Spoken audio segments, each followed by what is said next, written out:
नमस्कार, स्वागत है आपका वीआईपी न्यूज पर। आपके साथ हाजिर हूं मैं कंचन। शुरुआत करेंगे बुलेटिन की तो राजद सुप्रीमो लालू प्रसाद यादव का 74वां जन्म दिवस है। राजद के गढ़ माने जाने वाले वैशाली जिले के राहोपुर विधानसभा क्षेत्र में देर रात 12 बजे उनका जन्मदिन मनाया गया। युवा राजद के प्रदेश महासचिव की बात करें तो राजीव रंजन ने अपने गांव के आसपास के दिव्यांग और असहाय वृद्ध लोगों के साथ मिलकर केक काटा। इस दौरान तमाम दिव्यांगों के बीच भेंट स्वरूप कपड़े दिए गए और लालू यादव के अच्छे स्वास्थ्य की कामना के साथ वृद्धों को भोजन कराया गया।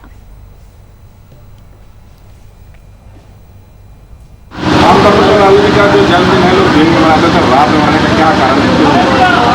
देखिए, रात में ही अभी 12 बजा, जब 12 बजा है तो हम लोगों ने लालू जी हम लोगों के लिए देवता समान और गरीब बुढ़ों दबे कुचले को हमेशा लालू जी जो है कि आवाज़ उठाते थे, भूखा को खाना खिलाते थे। उसी तरह से हम लोगों ने देखे हैं कि जब 12 बजा है तो सभी लोगों को पहले खाना जो है लालू रसोइया, जिसमें चावल, दाल, सब्जी और पापड़, और सभी जो है इसमें खास करके हम लोग उन लोगों को बुलाए हैं जिनको कोई हमारे लालू जी के अलावे कोई दूसरा व्यक्ति नहीं बुलाते। जैसे वृद्ध जिसको आँख से नहीं सूझ रहा है, जिनको पैर से नहीं चला जाता है, जिनकी मांग जो है सुनी है, विधवा है, वैसे लोगों को हम लोगों ने बुला करके और यहाँ लालू जी करते थे। जैसे भगवान का अगर दूसरा कोई नाम है तो लालू जी है।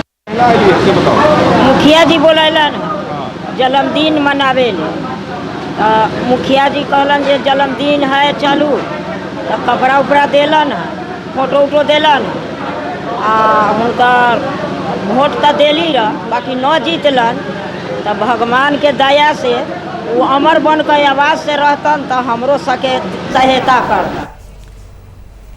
तो बिहार के कई जिलों में बीते दिनों छापेमारी करने गई मुंगेर रेंज के अंतर्गत आने वाले थाने को पुलिस पर हुए हमले को देखते हुए मुंगेर रेंज के डीआईजी शफीउल हक ने एक प्लान बनाया। डीआईजी ने जिले के कई थानों को मिलकर 5 टीमों का गठन किया। गठित टीम में कहीं 3 तो कहीं 4 थानों की पुलिस को शामिल किया गया। ये टीम अपने अपने क्षेत्रों में छापेमारी करेगी। साथ ही डीआईजी के निर्देश पर टीम बी का भी गठन किया गया है, जिसमें मुख्य रूप से डीआईजी, एसपी और डीएसपी के क्यूआरटी टीम को शामिल किया गया है। बता दें कि छापेमारी के दौरान विधि व्यवस्था की समस्या खड़ी होने पर टीम बी बैकअप का काम भी करेगी।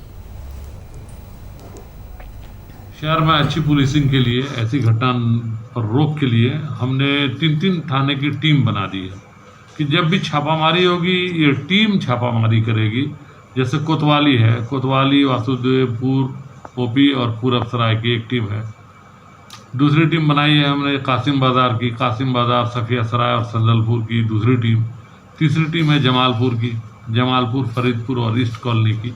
शहर में अच्छे नियंत्रण के लिए, क्योंकि हम जो छापामारी करने जाते हैं किसी केस से संबंधित जाते हैं, केस पब्लिक करती है, तो पब्लिक का हमें विश्वास हो इसके लिए हमने टीम बना दिया है। जब भी छापामारी होगी तो टीम करेगी और ज़रूरत पड़ने पे दूसरी टीम को बुलाएगी। 9 थानों की हमने टीम बनाई है शहर।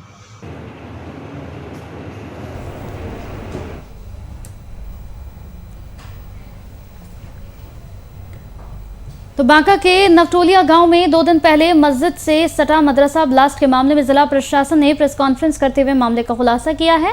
बांका जिले के डीएम और एसपी ने बीते दिन पटना के एटीएस टीम द्वारा छानबीन किए जाने के बाद प्रेस वार्ता का आयोजन किया।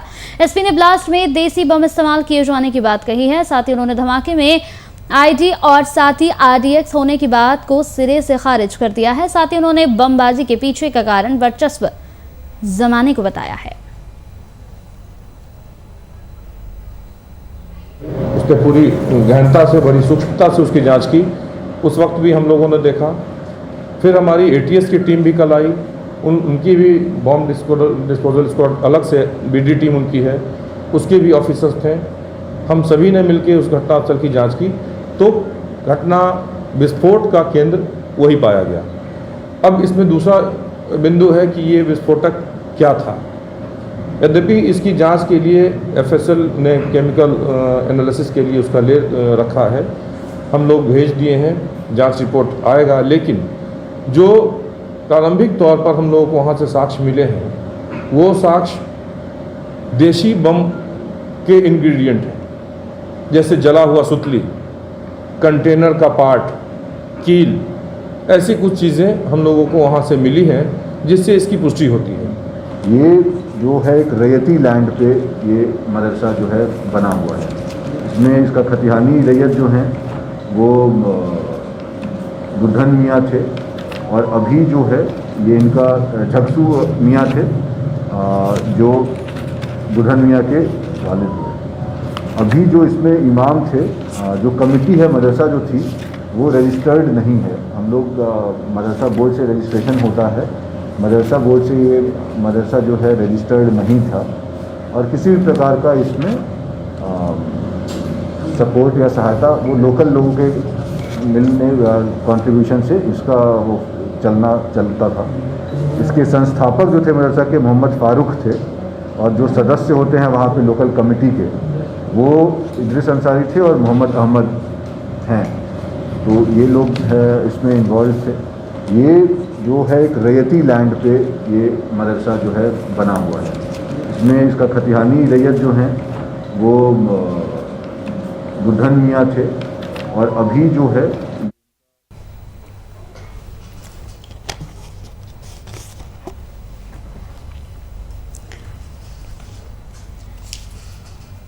इस पूरी खबर पर ज्यादा जानकारी के साथ संवाददाता ओम राजीव हमारे साथ फोन लाइन पर जुड़ गए हैं। राजीव, जिस तरीके से ब्लास्ट में देसी बम का इस्तेमाल हुआ था, ये भी लगातार कयास लगाए जा रहे हैं, क्या कुछ अपडेट मिल रहा है इस पूरी खबर पर? वहाँ पर जैसा कि एटीएस टीम वगैरह भी आए थे और एफएसएल टीम भी आए थे, तो वो वहाँ पर से सारे एक्सप्लोसिव वगैरह जो भी ब्लास्ट में था उसको वो लेके गए हुए हैं टेस्टिंग के लिए। लेकिन इन सब चीजों से ये पता चल रहा है कि ये हाई एक्सप्लोसिव और लो एक्सप्लोसिव और ये पेट्रियोटिक होती है। तो पेट्रियोटिक है, ये एक पटाखे के तरीके का बम है, मतलब जिसका अंश उसमें पाया गया है, जो पटाखे में यूज होता है वो पाया गया है और कुछ कांटे की कील वगैरह पाए गए हैं और सुथरी भी पाए गए हैं, जिसको वो एफएसएल टीम और एटीएस वाले आगे मतलब जांच के लिए भेज दिया गया है कि ये कारण क्या था। लेकिन इससे यही पता चल रहा है कि वो आपसी विवाद के कारण ही, वर्चस्व की लड़ाई के लिए ही वो लोग वहां पर बम का यूज, मतलब बम उन्होंने बना के रखा होगा या जो भी वर्चस्व की लड़ाई के लिए ये कहा जा सकता है। बिल्कुल, छानबीन में अभी तक क्या कुछ निकलकर सामने आया है पूरे मामले पर राजीव?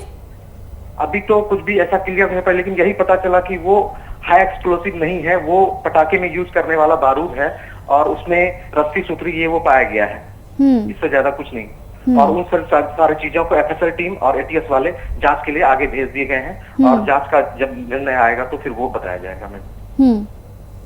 चलिए, बहुत बहुत शुक्रिया ओम राजीव, हमारे साथ तमाम जानकारी साझा करने के लिए आपका। तो बांका के नवटोलिया गांव में 2 दिन पहले मस्जिद से सटे मदरसा ब्लास्ट में जिला प्रशासन ने प्रेस कॉन्फ्रेंस करते हुए इस पूरे मामले का खुलासा किया है। बांका जिले के डीएम और एसपी ने बीते दिन पटना में एटीएस टीम द्वारा छानबीन किए जाने के बाद प्रेस कॉन्फ्रेंस का आयोजन भी किया। तो पप्पू यादव की रिहाई को लेकर बिहार में जाप कार्यकर्ताओं का आंदोलन लगातार जारी है। जाप प्रमुख की रिहाई को लेकर बीते दिन भागलपुर में प्रदेश अध्यक्ष की अगुवाई में सीएम नीतीश कुमार के यहां पर अर्थी जुलूस निकाला गया। इस दौरान सरकार पर मनमानी का आरोप लगाते हुए नारेबाजी की गई। साथ ही इस दौरान प्रदेश अध्यक्ष ने नीतीश कुमार को कई भ्रष्टाचार में लिप्त बताया और पप्पू यादव की गिरफ्तारी को इन मामलों पर पर्दा डालने का प्रयास बताया।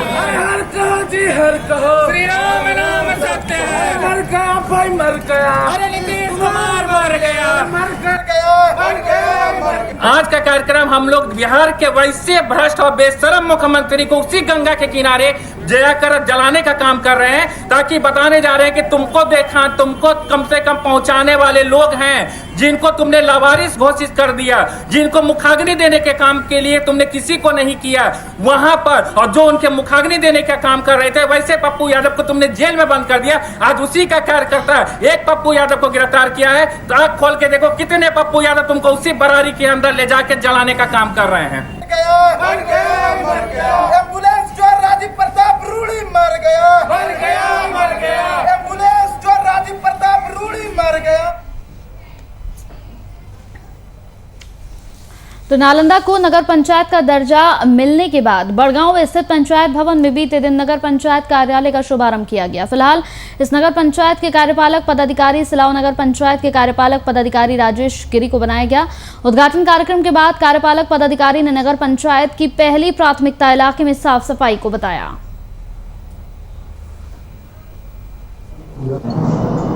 नाव नालंदा नगर पंचायत में कार्यपालक पदाधिकारी द्वारा बताया गया है कि यहाँ साफ सफाई की सुविधा मुहैया कराई जाएगी और सरकार द्वारा जो भी गाइडलाइंस जो नगर पंचायत के आते रहेंगे उसके अनुसार काम किया जाएगा। सरकार के आदेश और निर्देश के आलोक में नवगठित नालंदा नगर पंचायत का आज विधिवत उद्घाटन कार्यालय का उद्घाटन किया गया। इसमें करीब 4 राजस्व ग्राम को लिया गया है, जिसमें एक सराय का बेगमपुर है, आंशिक रूप से उसको लिया गया है।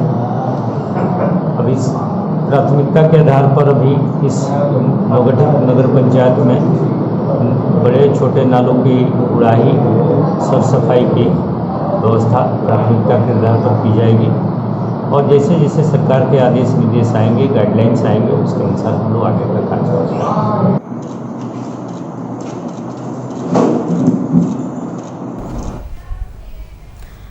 तो बूढ़ी गंडक नदी का बांध मरम्मत अगर समय रहते नहीं हुआ तो विभाग पर यहां पर जिला प्रशासन की तरफ से गाज गिर सकती है। दरअसल बीते दिन पूर्वी चंपारण जिले के डीएम ने सुगौली प्रखंड अंतर्गत सीकराना नदी के रिंग बांध के क्षतिग्रस्त हिस्से का निरीक्षण किया। इस दौरान उन्होंने मौके पर मौजूद पदाधिकारियों को जरूरी दिशा निर्देश भी दिए।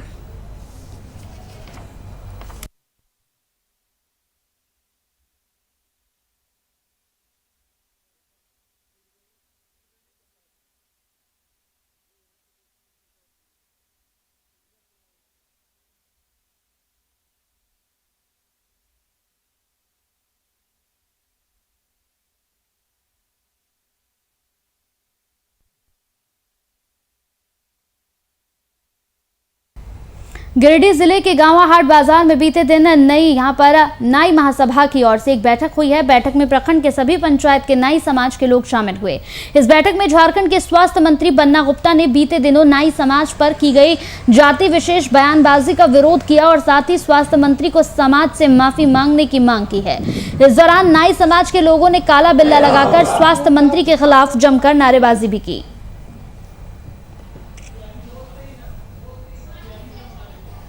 दिनांक 10 तारीख को हम लोग गांवाहाटिया में नाई समाज की एक स्थानीय गोष्ठी बुलाई गई, जिस गोष्ठी में सबसे मुख्य मुद्दा रहा कि हमारे झारखंड प्रदेश के स्वास्थ्य मंत्री जो इतने उच्च पद पर पीठासीन होने के बावजूद भी उन्होंने नाई समाज को, नाई जातियों को जो अभद्रता पूर्ण शब्दों का जो उन्होंने प्रयोग किया, इसके लिए पूरे नाई समाज में, केवल गांव ही नहीं बल्कि पूरे प्रखंड के नाई समाज में रोष है।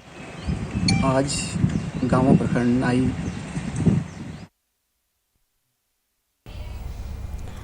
और अब खबर मधेपुरा से है। मधेपुरा जिले के उदय किशनगंज प्रखंड अंतर्गत सुदूरवर्ती इलाके में कोरोना संक्रमण से बचाव के लिए जारी वैक्सीनेशन अभियान को लेकर एसडीएम ने स्वास्थ्य कर्मियों के साथ बैठक की। इस दौरान उन्होंने वैक्सीनेशन की मौजूदा स्थिति की जानकारी हासिल की। बैठक में एसडीएम राजीव ने स्वास्थ्य कर्मियों के साथ घर घर पहुंचकर लोगों को वैक्सीनेशन के प्रति जागरूक करने की बात भी कही।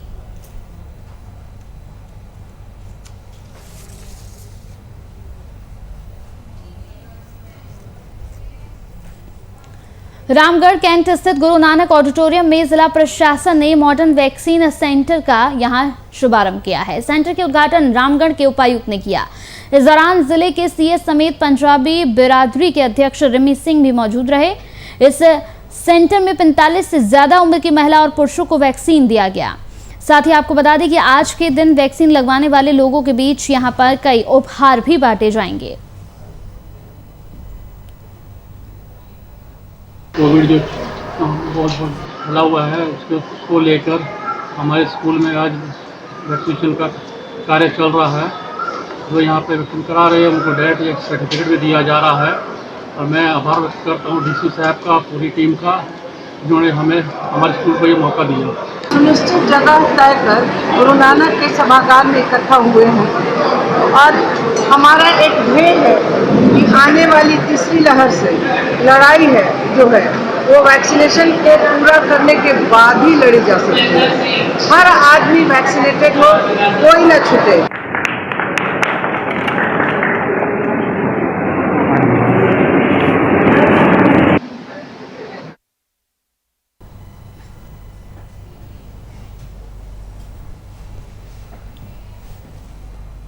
कुछ दिन पूर्व चर्चा का विषय बना भागलपुर का पल्स अस्पताल एक बार फिर से सुर्खियों में आया है। पल्स अस्पताल पर परिजनों ने इलाज के नाम पर धांधली करने का आरोप लगाया था। ये विवाद दरअसल सही इलाज नहीं करने और पैसे ऐंठने को लेकर हुआ। बीते दिन हार्ट के ऑपरेशन करवा चुके मरीज की तबीयत खराब होने पर उसे अस्पताल में लाया गया तो अस्पताल की ओर से दोबारा पैसे की मांग की गई। वहीं जब परिजनों ने पैसे दिए तो अस्पताल की ओर से मरीज को यहाँ पर स्वस्थ बताते हुए डिस्चार्ज करने की प्रक्रिया शुरू कर दी गई। अस्पताल की इस हरकत के बाद परिजनों ने अस्पताल के बाहर जमकर बवाल काटा। इस पूरे मामले में मरीज के परिजनों ने अस्पताल प्रबंधन के खिलाफ एफआईआर दर्ज करने की बात भी कही।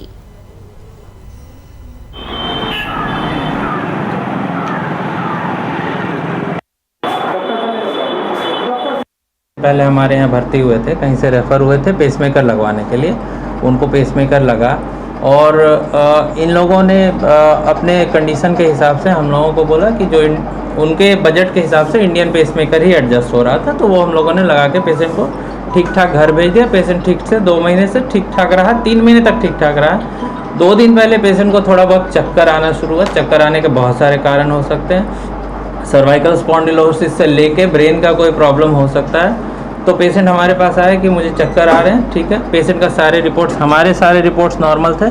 हम लोगों ने ऑब्जर्वेशन के लिए उनको 2 दिन के लिए एडमिट किया, ठीक है, कि पेशेंट अगर कह रहे हैं तो आप ऑब्जर्वेशन के लिए एडमिट हो जाइए। 3 दिन से पेशेंट हमारे यहाँ एडमिट है आईसीयू में। हम लोग ऑब्जर्वेशन के लिए हम लोगों ने एडमिट कर लिया है। पेशेंट के अटेंडेंट्स ने 3 दिन में ना तो 1 पैसे की दवा लाई है और ना ही कोई पैसा अस्पताल को दिया है इन 3 दिनों में। वो डॉक्टर मतलब कि वो बोले थे कि जहाँ 5 साल 7 साल का वो रहेगा, गारंटी रहेगा, आप जब भी हो तो आ सकते हैं पेसमेकर। कब लगवाए थे पेसमेकर? 3 महीना पहले लगवाए थे, 19/3 को लगवाए थे। फिर आप यहाँ क्यों आए थे? तो फिर दोबारा दर्द हुआ तो हम भाई बेहोश मतलब कि अधमर्मो टाइप का हो गए, तो हम इनको बोले कि पापा को वापस तुम पल्स हॉस्पिटल ले जाओ। पल्स हॉस्पिटल आए तो मेरा छोटा भाई था, हम उस समय ड्यूटी में थे, तो मेरा छोटा भाई पापा जब लेके आए तो इनको बोले कि पेसमेकर में कुछ प्रॉब्लम है, जो हमको प्रॉब्लम है तो तुम कुछ कुछ प्रॉब्लम हो, कुछ प्रॉब्लम हम सहेंगे। सर्जरी करना होगा, 25,000 रुपया लगेगा। डॉक्टर बोला आज बोल रहा कि आप 25,000 रुपया लगेगा। उसके बाद हम बोले फिर भी हम तैयार हो गए, क्या कि मेरे पापा हैं, हमको पता है हॉस्पिटल का स्थिति क्या है अभी बिहार में।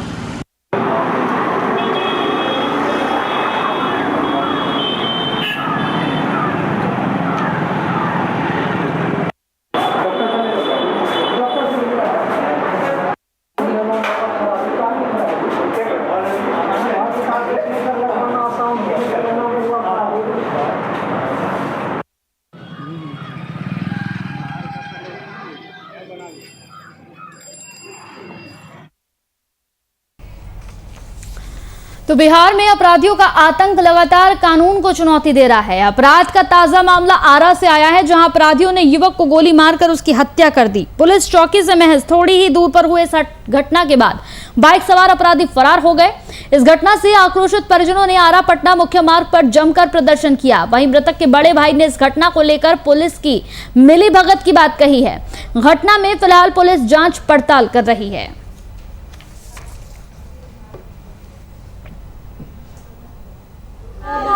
घटना भइल कोइलवर थाना 100 गज के दूरी पर, जबकि गाड़ी मोड़ पर आई ले जाए छछापरा कोई पास पर ओकर 2 गो गार्ड बा, पूर्वा से कहीं कि ना पकड़लक और 1 घंटा के बाद आ रहा बा, ठीक नु। इसमें 100% कोइलवर थाना अपने पैसा लेकर यहाँ के प्रभारी और इसका 2 पुलिस, जबकि प्रतिदिन यहाँ पैसा सुलता है सब, जबकि 100 गज के दूरी पर कोइलवर थाना है। और यहाँ जानिए कि ये मर्डर करा दिया मेरा भाई का। एसपी को मांग कर रहे हैं, एसपी नहीं आ रहे हैं। एक पुलिस का माधरचोद का। तो जमुई जिले में एक युवक द्वारा अपने 2 परिजनों की हत्या किए जाने का सनसनीखेज मामला सामने आया है। मामला जिले के सिकंदरा थाना क्षेत्र का है, जहां अपने पिता के प्रेम विवाह से नाराज युवक ने दोनों की हत्या कर शव को दफन कर दिया। ग्रामीणों से मिली सूचना के आधार पर प्रशिक्षु डीएसपी के साथ सिकंदरा थाने की पुलिस ने मौके पर पहुंचकर दफन हुए शवों को बाहर निकाला और अपने कब्जे में लिया। साथ ही मामले में कार्रवाई शुरू करते हुए पुलिस मुख्य आरोपी की गिरफ्तारी के लिए लगातार छापेमारी कर रही है।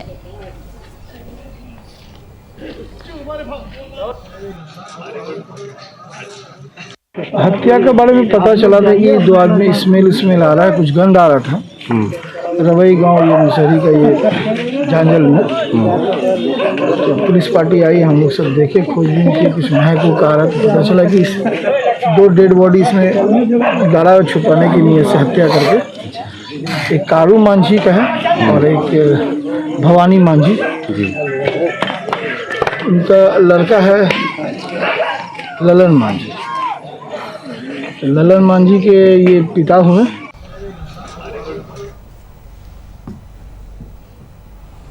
कन्नौज कोतवाली के जलालपुर चौकी में दिन दहाड़े लूट की घटना को अंजाम देकर भाग रहे लुटेरे को पुलिस ने धर दबोचा। मिली जानकारी के अनुसार 76,000 की रकम और बाइक को पुलिस ने बरामद किया है, साथ ही अपराधी को भी गिरफ्तार कर लिया है। बताते चले कि लूट में शामिल एक अपराधी फरार है, जिसकी छानबीन की जा रही है। वहीं लुटेरे को पकड़ने के बाद शिकायतकर्ता ने कन्नौज पुलिस का धन्यवाद भी किया।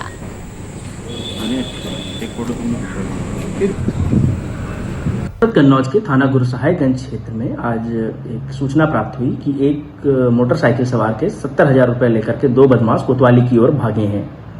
यह सूचना PRV 1655 को मिली, जिसने लुटेरों की संदिग्ध बाइक का पीछा करके उस बाइक वाले को घेराबंदी कर पकड़ा गया।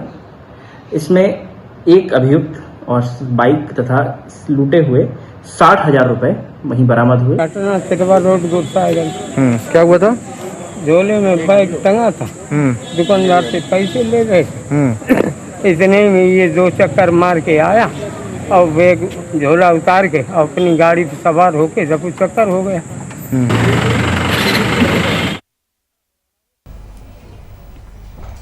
तो वहीं कन्नौज में महिला की मौत को लेकर ससुराल पक्ष और मायके पक्ष में जमकर हंगामा यहां देखने को मिला। मामला कन्नौज कोतवाली का है, जहां खजवा निवासी युवती का शव फांसी के फंदे पर लटका मिला, जिसके बाद मायके वाले से हत्या बताकर ससुराल वालों पर हत्या का आरोप लगा रहे हैं। वहीं परिजन पोस्टमार्टम के लिए भी तैयार नहीं हो रहे थे। बमुश्किल किसी तरह से समझा बुझा कर उन्हें यहां पर उनसे शव को लेकर पोस्टमार्टम के लिए भेजा गया।